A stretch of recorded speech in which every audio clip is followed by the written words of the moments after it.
Obviously, you're able to hold down a good job and face a room full of people. Does that take a lot of confidence? On the one level, being able to stand and talk in front of a group of people does take some confidence, otherwise you couldn't do it. Perhaps we're not all as confident as we appear sometimes, but I think, in a way, having a colostomy has almost given me more confidence in the fact that if I can handle that, I can handle anything. It was a very frightening thing to start off with. As the time's gone on, you realise it's not frightening. It's enabled me to do what I want to do in life. I couldn't have done if I didn't have a colostomy.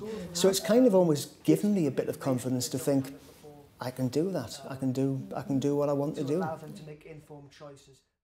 So one of the advantages of having a colostomy is that I've got this nice young man, Rob, in front of me, and I'm helping him to assess his post-colostomy wardrobe.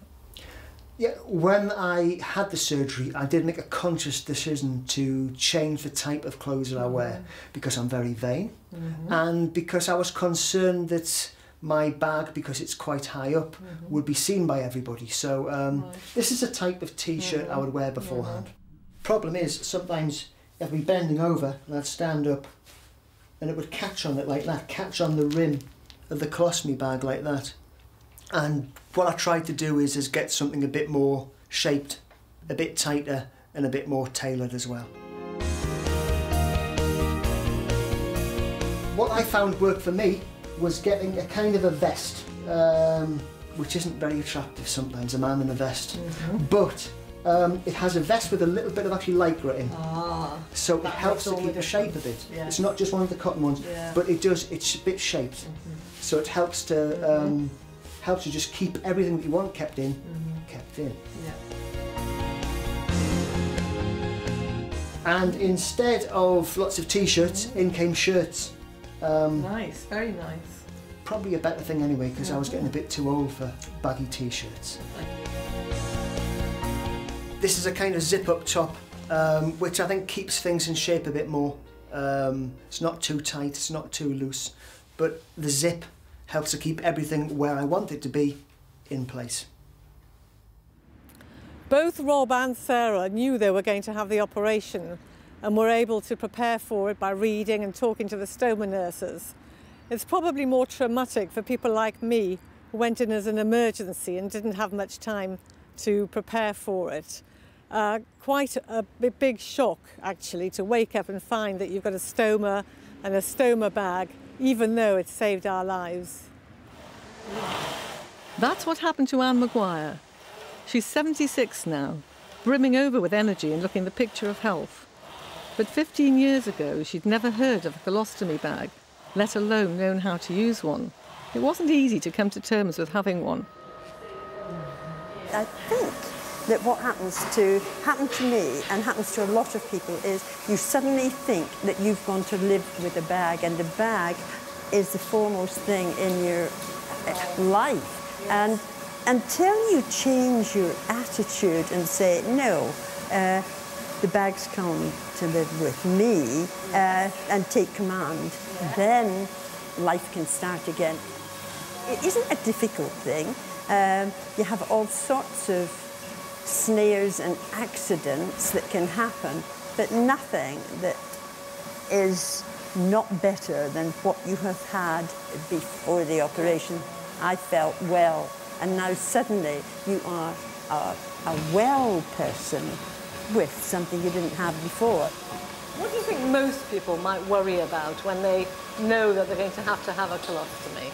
I think they worry, one, about what their friends will say and anybody around. They also worry about, I think, number one thing is odour, that they are not going to be an acceptable person around. And you can understand that because you've got something you've never, well, not many people have been around anybody with a colostomy. Or they don't know that they've been around somebody. Yes. And so you don't know. And actually, all these things, I suppose, are they're easily overcome if you have an association with someone who's been in the same boat. To know that there are other people and to look at how they have fitted back into life, then it gives you a great a forward-looking attitude. If somebody is worried and concerned, having one person they can talk to, whether it's a friend, whether it's a colleague, somebody who they can just say, I'm finding this tough, or I'm not sure about this, somebody who they can rely on and just talk about things with is one thing. The other thing is just to have a sense of humour about it.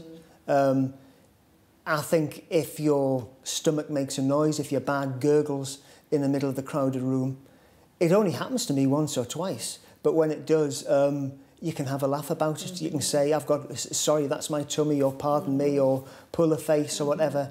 Or if you do feel embarrassed, you can say, I'm sorry, I've had an operation, which means my stomach sometimes makes a noise. And that's it. But I think, yeah, I think to have a laugh about it. I think we have to laugh at most things in life. Yes, absolutely. Yeah. I think it's a shocking thing, and I think it's hard because lots of people don't want to talk about any kind of bowel problems or conditions. And I think it's hard for people to think, how can they function properly without ever being able to go to the toilet properly? But all I'll say is that you have so much better quality of life. I don't have to know where every single toilet is, never have to worry about having accidents outside the house, got a lot more energy. And everyone I've spoken to, because I do visit people through the nurse at the hospital, have actually got in touch afterwards and said, God, you were right. You know, I didn't think of it at the time, but now they're sort of 6 months post-op, they realise that, you know, they can go back to whatever they were doing beforehand.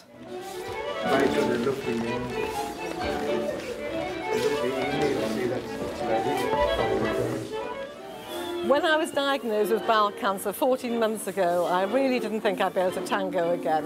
However, I have tangoed and it's been great. A few months ago, I had to have a colostomy operation, and that really got me worried. A bit nerve-wracking to think of dancing close up and personal with someone in a sexy dance like the tango.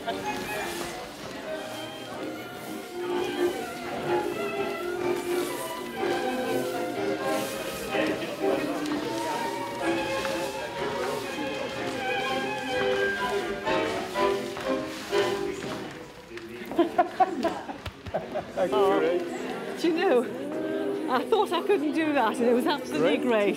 Thank you. I really enjoyed it. Thank you. Fantastic.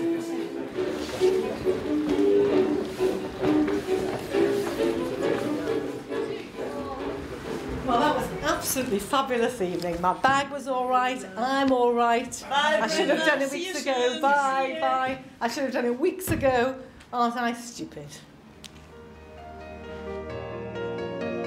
That night out was a really good lesson for me. It confirmed what I've learned talking to people in a similar situation.